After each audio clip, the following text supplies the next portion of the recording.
ये कहानी उस लड़के की है जो रोज दूसरों के जूतों में चमक लाता था, मगर खुद चमकने का ख्वाब कभी नहीं छोड़ा। लोग उसे जूते पॉलिश करने वाला कहते थे, वो खुद को जीतने वाला देखता था। सुबह के 7 बज रहे थे, शहर की गलियां पूरी तरह जाग चुकी थीं, मगर पुराने बस स्टैंड के बाहर एक लड़का पहले ही अपने लकड़ी के बक्से के साथ बैठा था।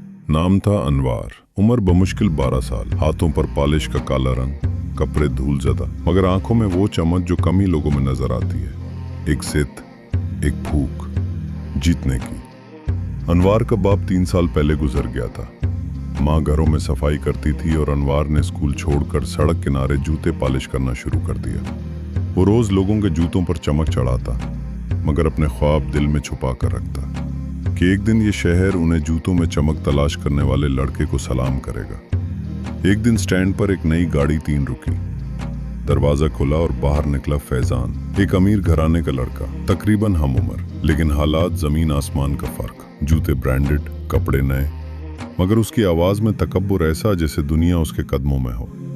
फैजान ने अनवार की तरफ देखा, हंसा और दोस्तों से बोला, यार देखो, अगर मेहनत सब कुछ बदल देती तो ये बच्चा यहाँ जूते क्यों साफ कर रहा होता।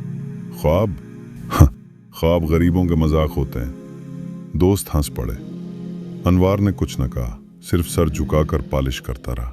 लेकिन इस लम्हे उसके दिल में आग जल उठी। ये ख्वाब मजाक नहीं बनने दूंगा। उस दिन शाम को अनवार घर गया तो वो पहले से ज्यादा खामोश था। माँ ने पूछा, अनवार क्या हुआ? अनवार ने हल्की आवाज में कहा, अम्मा, मैं पढ़ना चाहता हूँ और वहीं तक पहुँचना चाहता हूँ जहाँ लोग कहते हैं गरीब नहीं पहुँच सकते। माँ ने सादगी से जवाब दिया, पैसे नहीं है बेटा, मगर अगर तेरा इरादा सच्चा है तो रास्ता निकल आएगा। बस ये समझ ले, ख्वाब तब तक ख्वाब हैं जब तक तू जीत नहीं जाता। ये जुमला अनवार के अंदर हथौड़े की तरह बैठ गया। अगले ही दिन उसने एक फैसला किया। दिन में जूते पॉलिश, रात में पढ़ाई। जो पैसे बचते वो पुरानी किताबों पर लगाता। रात देर तक स्ट्रीट लाइट के नीचे बैठकर पढ़ता। लोग गुजरते, देखते और सर हिलाते। गरीब लड़के, इतने बड़े ख्वाब, वक्त बर्बाद कर रहा है। मगर अनवार जवाब में सिर्फ एक बात कहता, वक्त नहीं बर्बाद हो रहा, मैं बन रहा हूँ। साल गुजरते गए। अनवार अब पॉलिश भी तेजी से करता, पढ़ाई भी, और हर मजाक, हर तंज को ईंधन बनाता। कई बार भूख बर्दाश्त की, कई बार सड़क पर बारिश ने किताबें इन्हें खराब कर दी, मगर वो नहीं रुका, क्योंकि रुकने वाले जीतते नहीं और जीतने वाले रुकते नहीं। जब वो 16 साल का हुआ, उसे मौका मिला। शहर में टैलेंट स्कॉलरशिप का इम्तिहान, कामयाबी पर मुफ्त तालीम। फैजान भी इसी स्कूल में पढ़ता था और एक बार फिर उसके सामने आया, मुस्कुरा कर कहा, तुम स्कॉलरशिप लोगे? ख्वाब देखना छोड़ दो, तुम लोग सिर्फ हाथ काले करने के लिए पैदा हुए हो। अनवार ने पहली बार आंखों में आंखें डालकर जवाब दिया, हाथ काले होने से डर होता तो दिल काले ना होते। देखते हैं कौन जीतता है, मैं या तुम्हारा ख्याल। इम्तिहान का दिन आया। दिमाग भरा हुआ, दिल भरा हुआ, ख्वाबों से, जिद से, भरोसे से। नताइज आए, अनवार पास नहीं, अनवार टॉप कर गया। पूरे शहर में खबर फैली, जूते पॉलिश करने वाले लड़के ने स्कॉलरशिप जीत ली। लोग हैरान, कुछ शर्मिंदा, कुछ खुश।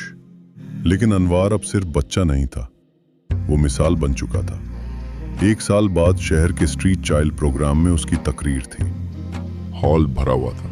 पहली कतार में फैजान भी बैठा था, खामोश, नजरें झुकी हुई।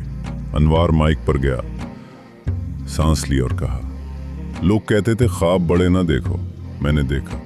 कहते थे हालात बदल नहीं सकते, मैंने बदल दिए। कहते थे तुम्हारे हाथ काले हैं, मैंने उन हाथों से अपनी किस्मत लिख ली। याद रखो, ख्वाब तब तक ख्वाब हैं जब तक आप जीत नहीं जाते। जीतने का नाम वो नहीं जो दूसरे देखें, जीतने का नाम वो है जब आप अपने अंदर बैठे खौफ को हरा दें। हॉल तालियों से गूंज उठा। फैजान उठा, अनवार के पास आया और आहिस्ता बोला, मैं गलत था, तुम्हारे ख्वाब मजाक नहीं थे, मेरे ख्यालात छूटे थे। अनवार ने सीधा जवाब दिया, बात गलत या सही की नहीं, बात जीत या हार की है। मैं जीत गया क्योंकि मैं रुका नहीं। इसी शाम जब अनवार वापस स्टैंड के पास से गुजरा, उसने अपना पुराना पॉलिश बुक्स उठाया, साफ किया और आहिस्ता से कहा, शुक्रिया, तुमने मुझे ख्वाब नहीं, हिम्मत दी। और वो आगे बढ़ गया, क्योंकि सफर अभी खत्म नहीं हुआ था। मंजिल मिल गई थी, मगर ख्वाब अभी बाकी थे। आखिरी नुक्ता, अगर तुम रुक गए تو ہار تمہاری ہوگی، اگر تم چلتے رہے تو خواب تمہارے ہوں گے۔